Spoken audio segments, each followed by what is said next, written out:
नमस्कार दोस्तों, मैं सुमित कौशिक आपका अपने YouTube चैनल पर एक बार फिर से आपका हार्दिक अभिनंदन स्वागत करता हूं। इस चैनल को ज़्यादा से ज़्यादा लाइक सब्सक्राइब कीजिए ताकि ज़्यादा से ज़्यादा लोगों को इसका लाभ मिल सके, उन कक्षाओं का लाभ हर बच्चे तक पहुंचे। इसी उद्देश्य के साथ हम आगे की कक्षा प्रारंभ करते हैं। कल हमने अपवर्तन की घटना देखी थी कि अपवर्तन क्या होता है और उसके नियम क्या हैं, और इसके कुछ उदाहरण हमने देखे थे कि अपवर्तन के ये उदाहरण हैं।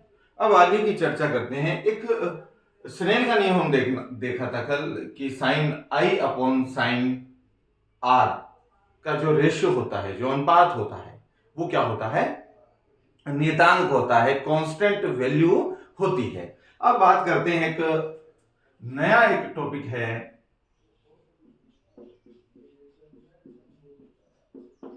अपवर्तनांक, रिफ्रैक्टिव इंडेक्स जिसको हम बोलते हैं। अपवर्तनांक क्या होता है? देखिए, अपवर्तनांक की यदि हम बात करें तो अपवर्तनांक होता है कि दो अलग अलग माध्यम हैं, दो अलग अलग माध्यमों में जो प्रकाश का वेग होगा, या हम यूं कहें कि दो माध्यम हैं और उन दोनों ही माध्यमों में प्रकाश का वेग क्या होता है? अलग अलग होता है। तो उन दो माध्यमों में जो प्रकाश का वेग है, उस प्रकाश के वेग का अनुपात क्या कहलाता है? अपवर्तनांक कहलाता है। अलग अलग माध्यमों में प्रकाश के वेग का अनुपात क्या कहलाता है? अपवर्तनांक कहलाता है। यदि अपवर्तनांक को लिखना चाहें तो हम लिखेंगे कि माध्यम, ये मान लो पृथ्वी पृष्ठ, यहां से कोई प्रकाश की किरण आपतित हुई और इस समय इस प्रकाश का जो वेग था वो मान लिया हमने कि v1 है। इस माध्यम एक में प्रकाश का वेग v1 है, और ये मान लो माध्यम आपका हमने ले लिया कि ये क्या है? विरल है, और ये अपवर्तित किरण है, और इसका वेग मान लिया हमने क्या है? v2 है। ये माध्यम हमने क्या ले लिया? सघन ले लिया। ये माध्यम आपका क्या है? सघन है। माध्यम एक में जो प्रकाश का वेग है, या विरल माध्यम में जो प्रकाश का वेग है v1, और ये जो माध्यम दो में प्रकाश का वेग है v2, इसका जो अनुपात होगा वही हमारा क्या कहलाएगा? अपवर्तनांक कहलाता है। अगर हम इसको यहां लिखें कि माध्यम एक में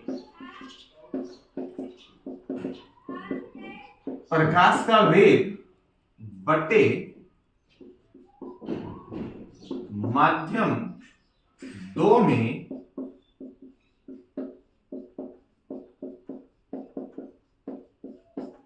प्रकाश का वेग, ये जो है ये क्या है? अपवर्तनांक कहलाता है। इसको हम लिखेंगे v1 बटे v2।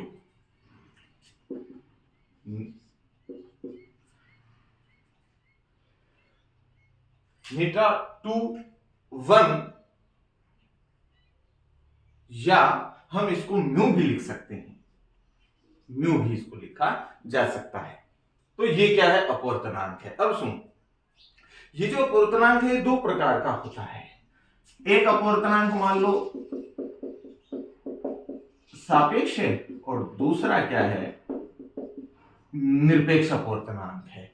सापेक्ष अपवर्तनांक की यदि हम बात करें तो सापेक्ष अपवर्तनांक किसे कहेंगे कि यदि हम किसी एक माध्यम का अपवर्तनांक दूसरे के सापेक्ष जब लेते हैं तो वो अपवर्तनांक हमारा सापेक्ष अपवर्तनांक कहलाता है। ये जो अपवर्तनांक है ये हमारा सापेक्ष अपवर्तनांक हम ले सकते हैं। इसको हम कहेंगे कि दो का किसके सापेक्ष है? एक के सापेक्ष अपवर्तनांक है। ये अपवर्तनांक दो का किसके सापेक्ष है?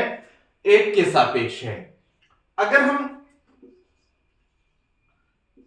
ये लिखें तो ये क्या हो जाएगा? ये यहां हो जाएगा v2 बटे v1। इसका मतलब ये अपवर्तनांक है तो सापेक्ष ही, लेकिन ये एक का किसके सापेक्ष है? दो के सापेक्ष है। जब हम किसी एक माध्यम का अपवर्तनांक दूसरे के सापेक्ष लेते हैं तो वो अपवर्तनांक हमारा क्या कहलाता है? सापेक्ष अपवर्तनांक कहलाता है।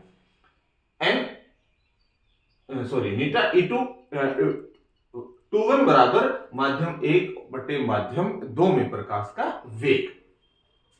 एक होता है निरपेक्ष अपवर्तनांक।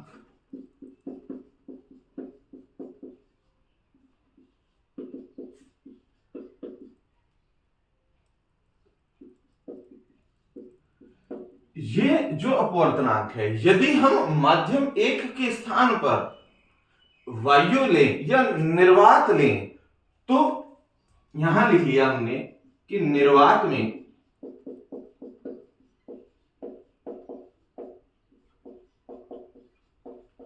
प्रकाश का वेग बटे माध्यम में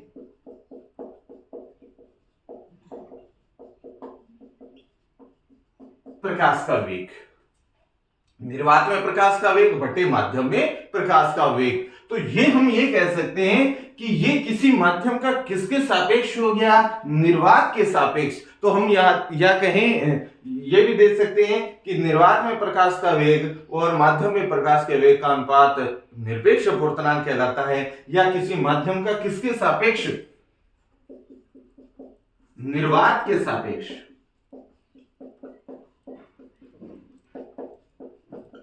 किसी माध्यम का निर्वात के सापेक्ष जो अपवर्तनांक है, वो अपवर्तनांक हमारा क्या कहलाता है, निरपेक्ष अपवर्तनांक कहलाता है।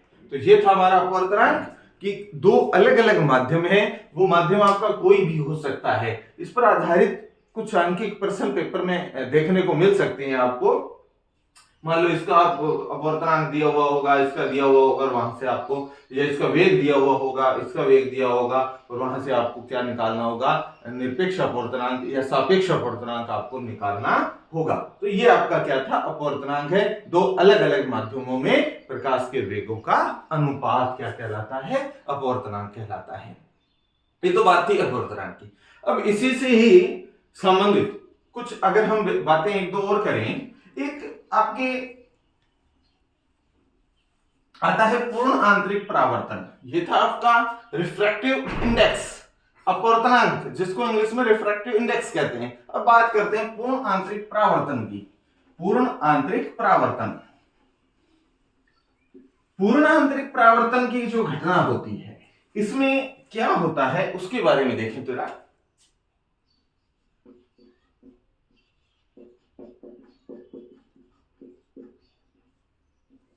पूर्ण आंतरिक परावर्तन, टोटल इंटरनल रिफ्लेक्शन, पूर्ण आंतरिक परावर्तन, ये घटना क्या है? इसके लिए दो तीन चीजों का ध्यान रखना है। एक तो जो प्रकाश की किरण जाएगी वो सघन माध्यम से विरल में क्या करती है, प्रवेश करती है। जैसे ये माध्यम हमने ले लिया सघन,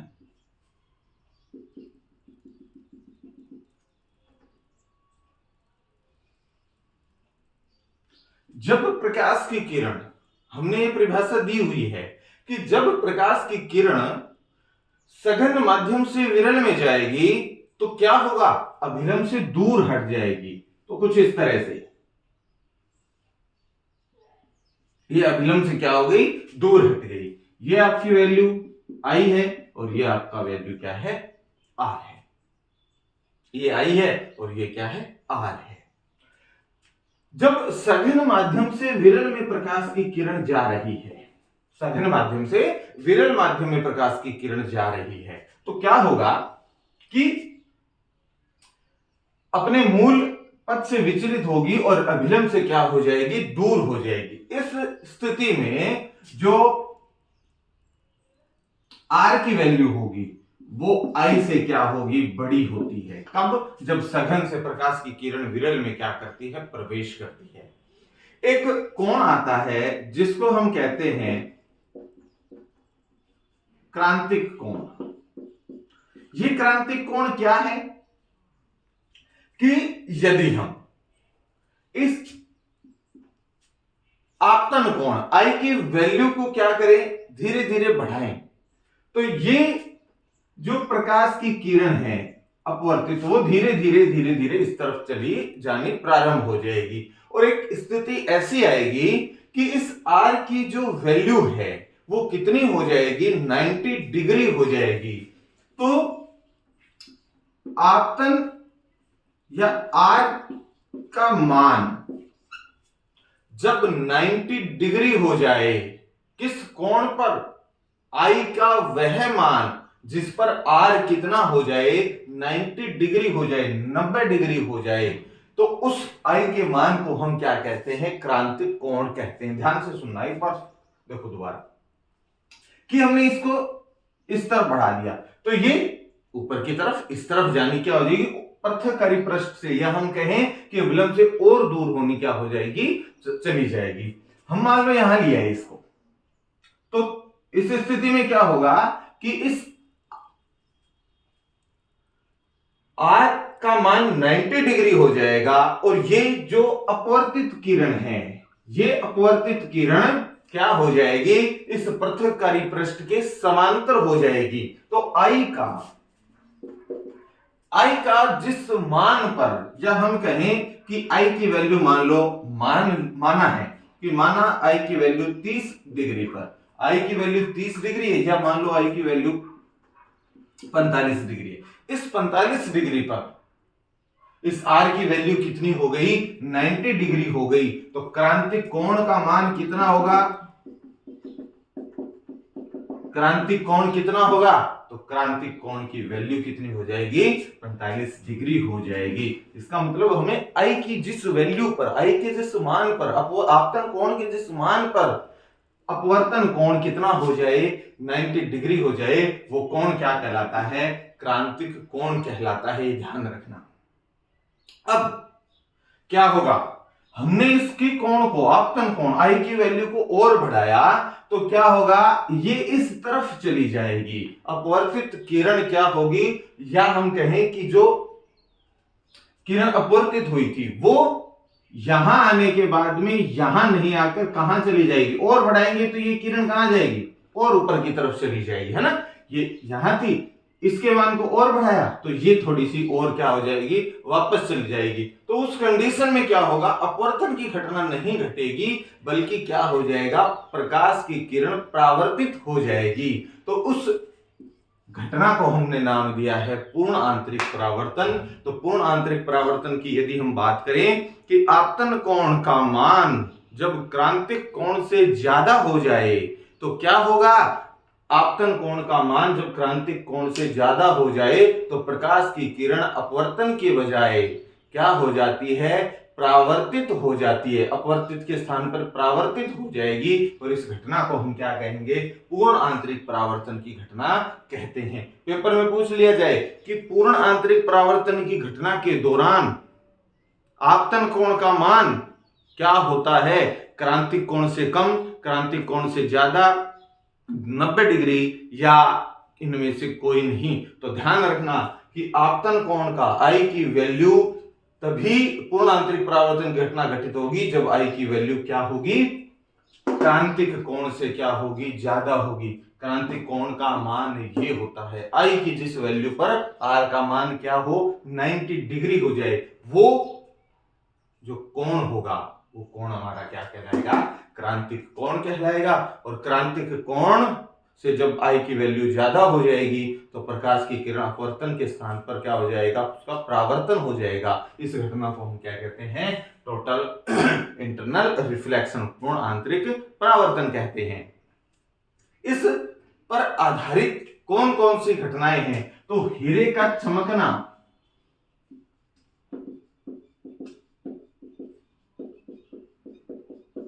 हीरे का जो चमकना है वो इसी घटना पर क्या है, आधारित होता है। हीरे का चमकना किस घटना को दर्शाता है, तो पूर्ण आंतरिक परावर्तन की घटना पर आधारित होता है। दूसरा, मृग तृष्णा या मृग मरीचिका, ये भी आपका क्या है, रेगिस्तान में, मरुस्थल में पानी का आभास जब हमें होने लगे तो वो जो घटना होती है उसको मृग तृष्णा बोलते हैं, मृग मरीचिका बोलते हैं। और ये किस घटना पर आधारित है, तो पूर्ण आंतरिक घटना पर आधारित है। और एक और दे सकते हैं, प्रकाश तंतु, ऑप्टिकल जो फाइबर हैं, प्रकाश जो तंतु हैं वो किस सिद्धांत पर कार्य करते हैं, तो वो भी आपके पूर्ण आंतरिक परावर्तन की घटना पर क्या करते हैं, कार्य करते हैं। इसी सिद्धांत पर क्या करता है, प्रकाश तंतु का उपयोग हम सामान्यतः जो हम अल्ट्रासाउंड वगैरह कराते हैं, सोनोग्राफी कराते हैं, तो उस दौरान आपका ये प्रकाश तंतु काम में आता है। तो प्रकाश तंतु का जो सिद्धांत है वो किस पर आधारित है, पूर्ण आंतरिक परावर्तन पर आधारित है। तो अपवर्तनांक और ये था अपना पूर्ण आंतरिक परावर्तन। आज बात कर लेते हैं किसकी, एक कल जब हमने देखा था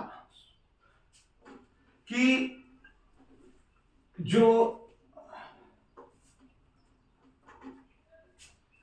हमारा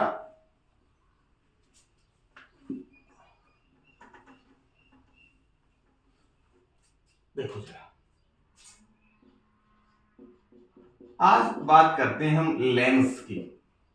दर्पण हमने देखे थे, दर्पण की जो घटना है, दर्पण जो है वो प्रकाश के परावर्तन पर क्या करते हैं, कार्य करते हैं, जबकि जो लेंस हैं वो प्रकाश के अपवर्तन की घटना को क्या करते हैं, दर्शाते हैं। हमने बात की थी परावर्तन की और अपवर्तन की। परावर्तन में प्रकाश क्या होगा, टकराकर वापस जाएगा, जबकि अपवर्तन में क्या होता है, प्रकाश अपने मूल पथ से क्या हो जाता है, विचलित हो जाता है। और इसी पथ पर, इसी सिद्धांत पर आपके क्या कार्य करते हैं, इस घटना पर आधारित आपके क्या होते हैं, लेंस होते हैं। लेंस क्या होता है, लेंस एक प्रकार का आपका माध्यम तो कैसा है, पारदर्शी माध्यम है। हमने जब कक्षा प्रारंभ की थी तो उस दौरान बताया था कि पारदर्शी माध्यम क्या होता है। तो पारदर्शी जो माध्यम है या जो पारदर्शी पदार्थ होते हैं जिनके आर पार प्रकाश क्या हो जाता है, गुजर जाता है, जिनके आर पार हमें दिखाई दे, वो माध्यम क्या कहलाते हैं, पारदर्शी माध्यम कहलाते हैं। तो लेंस क्या है, एक प्रकार का पारदर्शी माध्यम है और इसके जो पृष्ठ होते हैं वो दोनों ही क्या होते हैं, या तो गोलीय होंगे या एक पृष्ठ तो कम से कम उसका क्या होगा, गोलीय होता ही होता है। इस प्रकार से या तो दोनों ही पृष्ठ गोलीय होंगे या एक पृष्ठ तो कम से कम इसका क्या होगा, गोलीय होगा। और कैसा माध्यम है, एक पारदर्शी माध्यम है जिसके एक या दोनों पृष्ठ क्या होते हैं, गोलीय हो, क्या कहलाता है, लेंस कहलाता है। और किस घटना पर आधारित होते हैं, ये आपके अपवर्तन की घटना को दर्शाते हैं। अब यदि हम बात करें कि लेंस के प्रकार कितने होते हैं, लेंस कितने प्रकार के होते हैं। दर्पण हमने देखे थे दो प्रकार के, एक समतल दर्पण और दूसरा गोलीय दर्पण। लेंस दो प्रकार के होते हैं, कौन कौन से हैं वो, एक तो है आपका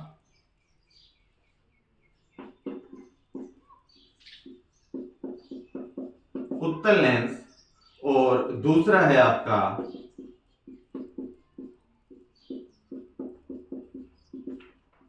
अवतल लेंस। एक उत्तल लेंस और दूसरा अवतल लेंस। उत्तल लेंस किसे कहते हैं, क्या होता है उत्तल लेंस, तो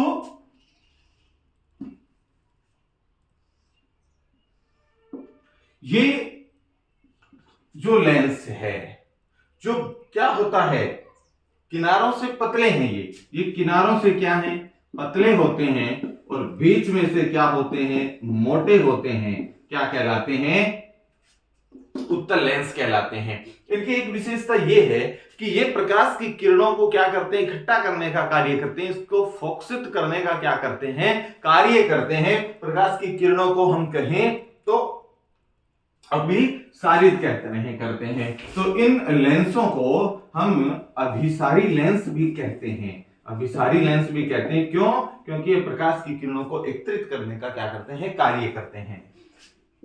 अगर हम बात करें अवतल लेंस की, तो जो अवतल लेंस होते हैं ये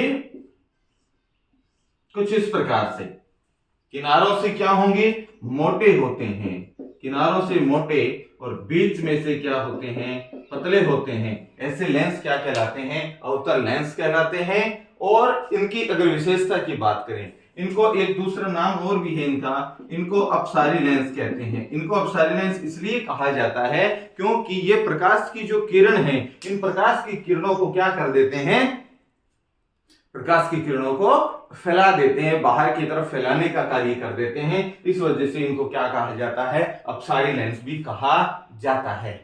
अब ये उत्तल और अवतल जो लेंस हैं, ये आगे फिर हमने इनको तीन भागों में विभाजित किया है। उसके बारे में और थोड़ा सा हम देख लेते हैं कि उत्तल लेंस को हमने कितने भागों में विभाजित किया है और अवतल लेंस को कितने भागों में विभाजित किया है। सुनो ध्यान से।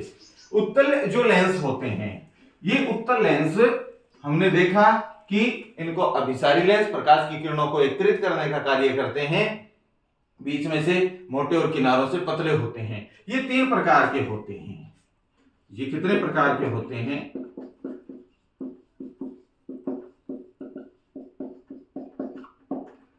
3 प्रकार के होते हैं। नंबर 1, सबसे पहले उभयोतल।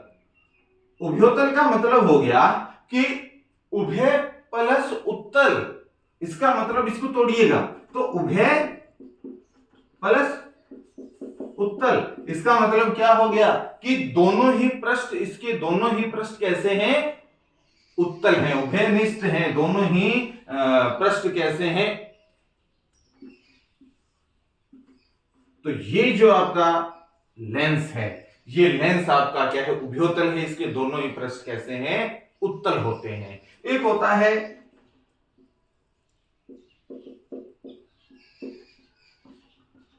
समतलोत्तल। जैसा कि नाम से पता चला, एक पृष्ठ समतल है और दूसरा पृष्ठ इसका कैसा है? दूसरा पृष्ठ इसका उत्तल है। एक पृष्ठ इसका समतल हो गया और दूसरा पृष्ठ इसका कैसा हो गया?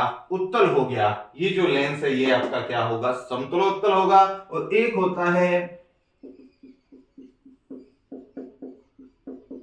अवतलोत्तल। इसका मतलब क्या है कि एक पृष्ठ आपका अवतल है और एक पृष्ठ आपका कैसा है? एक पृष्ठ आपका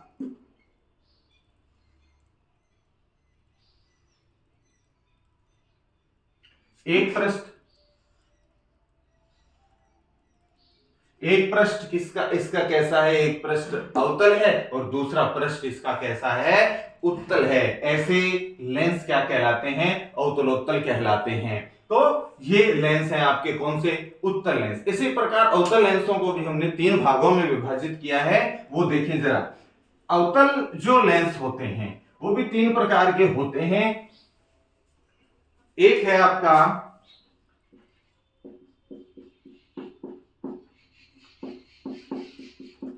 अवतल लेंस की यदि हम बात करें तो अवतल लेंस क्या होता है? ये जो लेंस है ये अवतल लेंस है। इसका जो प्रथम प्रकार है वो होता है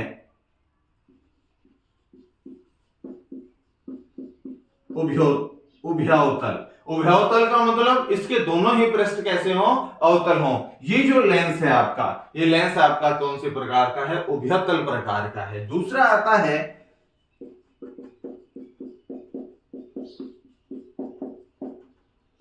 समतलावतल। इसका मतलब इसका एक पृष्ठ समतल होगा और एक पृष्ठ इसका कैसा होगा? एक पृष्ठ इसका अवतल होगा। इस प्रकार का लेंस आपका क्या कहलाता है? समतलावतल कहलाता है। तीसरा इसका जो होता है वो होता है उत्तलावतल। तीसरा पृष्ठ इसका कैसा होता है? उत्तलावतल। तो